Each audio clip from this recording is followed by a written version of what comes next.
मित्रों, आज एक और नई जानकारी के साथ आपके सामने उपस्थित हुआ हूं।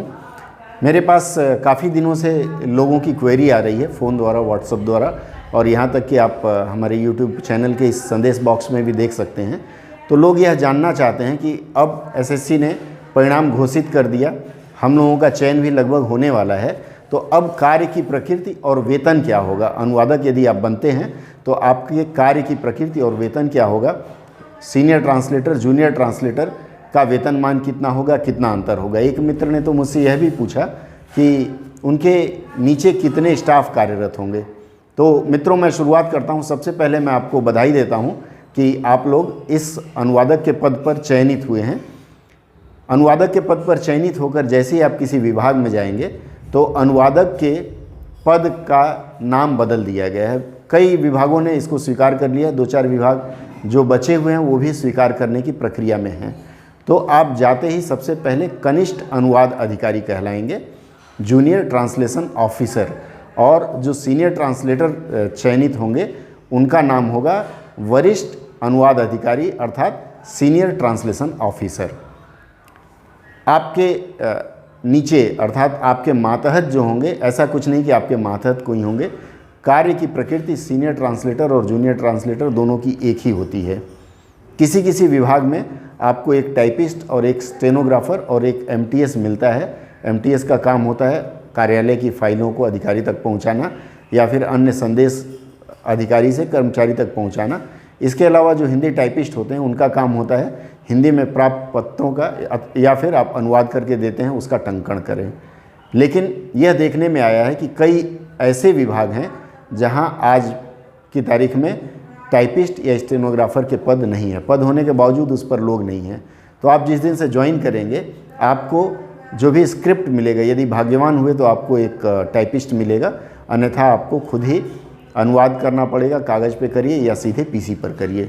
तो जो लोग अब यह आशा कर रहे हैं कि उन्हें चयनित कर लिया जाएगा और उनको कोई न कोई विभाग आवंटित किया जाएगा, तो वे लोग अभी से हिंदी में टंकण करना सीख लें, क्योंकि कार्यभार जाते ही बढ़ जाएगा। आपको कोई 2 दिन 4 दिन गाइड करेगा, 2 दिन 4 दिन सिखाएगा, उसके बाद आपको हर काम स्वयं करना पड़ता है। तो यदि आप टंकण सीख लेंगे, हिंदी में टाइपिंग सीख लेंगे, तो आपके लिए बहुत अच्छा रहेगा। चलिए अब हम वेतनमान की चर्चा करते हैं। एक जूनियर ट्रांसलेटर का जो वेतन होगा वह शुरुआत होगा 35,400 रुपये से। आपका बेसिक जो बनता है मूल वेतन वह होगा 35,400 रुपये। इसके ऊपर शहर के अनुसार, यदि आप 3 तरह से शहर क्लासिफाइड हैं, उसमें एक्स, वाई, जेड। एक्स में मेट्रो आते हैं, वाई में जो सेमी मेट्रो हैं, और बाकी सारे शहर जेड क्लास में आते हैं। तो जो लोग मेट्रो शहर में होंगे उनको अपने बेसिक मूल वेतन पर 24% का एचआरए मिलेगा, अर्थात मकान भत्ता, आवास भत्ता मिलेगा। जो लोग वाई क्लास सिटी में पोस्टेड होंगे उनको 16% आवास भत्ता मिलेगा, और जो लोग जेड क्लास शहरों में जाएंगे उन्हें उनके कुल वेतन, मूल वेतन पर 8% भत्ता मिलेगा। आप इसको जोड़ते जाइए, 35,400 रुपये के ऊपर आपको इस प्रकार से आवास भत्ता मिलेगा। इसके अलावा आपको एक और भत्ता दिया जाता है, वह होता है टीए, ट्रैवलिंग अलाउंसेस कहा जाता है, अर्थात कार्यालय से आप अपने आवास आएंगे जाएंगे उसके लिए। उसका भी एक निश्चित प्रतिशत होता है, अंदाजन 4500 रुपये आपको यह टीए मिलेगा। एक्स वाई शहरों में, जेड शहर में हो सकता है थोड़ा कम हो। इसके बाद आपको डीए मिलेगा। डीए का मतलब है महंगाई भत्ता। यह केंद्रीय सरकार साल में 2 बार इसकी घोषणा करती है। इस साल हालांकि घोषणा हुई थी लेकिन उसको वापस ले लिया गया और संभवतया 2021 तक अब डीए नहीं मिलेगा। तथापि जब आपको डीए मिलना शुरू होगा तो अभी शुरुआती डीए 17% है, अर्थात 35,400 रुपये का 17% आप जोड़ लीजिए तो यह आपके वेतन में जुड़ेगा। अर्थात कुल मिलाकर के 35,400, उसके बाद A1 शहर मान लेते हैं मेट्रो सिटी, मेट्रो शहर में आपको 24% उस पर महंगाई भत्ता, और उसके ऊपर आपको टीए और क्षमा करें, महंगाई भत्ता 17% है, उसके ऊपर टीए है। तो मेट्रो शहर में आपको महंगाई भत्ता मिलता है 17%, ये हर शहर में मिलेगा। आवास भत्ता 24%, उसके बाद लगभग 4500 रुपये आप जोड़ लीजिए उसमें, वह आपका टीए होगा। इसके बाद बाकी कार्यालय में जाएंगे तो हर 3 महीने में आपको पेन मिलेगा और 15 महीने में एक बार आपको तौलिया मिलता है, और बाकी हाथ पैर धोने के लिए कभी कभी वो लोग क्लीनिंग मटेरियल के रूप में साबुन देते हैं। आप अगर वरिष्ठ अनुवादक के रूप में कहीं कार्य ग्रहण करते हैं तो वहाँ आपका वेतनमान शुरू होगा 47,600 रुपये, अर्थात 4,600। अब ये देखिए कनिष्ठ अनुवादक और वरिष्ठ अनुवादक के वेतनमान में कितना अंतर है, लगभग 12,200 रुपये का। 35,400 वहाँ मिलेगा और यहाँ 47,600 रुपये। तो अगर आप वरिष्ठ अनुवादक के रूप में जुड़ते हैं तो इसी क्रम में आपको डीए भी अधिक मिलेगा, एचआरए भी अधिक मिलेगा। इस प्रकार से यह आपकी मूलभूत चीज़ें होंगी। आप जिस कार्यालय में जाएंगे, भारत सरकार का नियम यह कहता है कि जो अनुवादक होगा अक्सर सीधे अपने अनुभाग अधिकारी अर्थात कार्यालय प्रमुख के नीचे काम करता है, पर कई जगह ऐसा नहीं है। कई जगह क्या है, आपके ऊपर एक प्रभारी अधिकारी होंगे। प्रभारी अधिकारी होंगे वो सिर्फ आपके कागजात या पत्र हस्ताक्षर करने के लिए होंगे, बाकी चीज़ें आपको स्वयं करनी पड़ती है। दोस्तों, अनुवादक के रूप में आपसे यह अपेक्षित होगा कि कार्यालय में जो भी कागजात धारा 3(3) के अंतर्गत आते हैं, यह राजभाषा नियम में आप पढ़ेंगे। आपको राजभाषा नियम पढ़ना जरूरी होगा क्योंकि उसी के अनुसार आपको चलना होगा। धारा 3(3) के अंतर्गत कुल 14 कागजात आते हैं। ऐसे कागजातों को द्विभाषी रूप में जारी करना पड़ता है। यदि आपके कार्यालय में पहले से अनुवादक हैं या अनुवाद अधिकारी हैं तब तो ठीक है, नहीं तो आपको यह सब मार्गदर्शन स्वयं ही ढूंढना पड़ेगा। मित्रों, इसके लिए अमेजन किंडल पर मैंने एक पुस्तक डाला हुआ है, राजभाषा कार्यान्वयन। आप उसका लिंक मैं नीचे दे रहा हूँ, आप चाहें तो वह पुस्तक डाउनलोड कर सकते हैं और डाउनलोड करने के बाद आप उसको पढ़ सकते हैं। उसमें जिस दिन आप कार्यालय में कार्य ग्रहण करेंगे उसके बाद से आपको क्या क्या कार्य करना पड़ता है, किस किस प्रकार के अभिलेख आपको तैयार करने पड़ते हैं, क्या क्या और भी उसमें जुड़ा काम रहता है, वह सब मैंने उसमें दिया हुआ है। तो आप यदि उसको ले लेंगे तो आपके वह बहुत काम आएगा। चलिए अब मैं बताता हूँ कि धारा 3(3) के अंतर्गत जो कागजात जारी होते हैं उसको आपको द्विभाषी करना होगा। अभी तक तो आपने सामान्य प्रकार का अनुवाद किया होगा और सामान्य प्रकार के अनुवादों में कहानियों की या इस तरह की चीज़ों की होगी, पर आपको प्रशासनिक अनुवाद के क्षेत्र में आना होगा।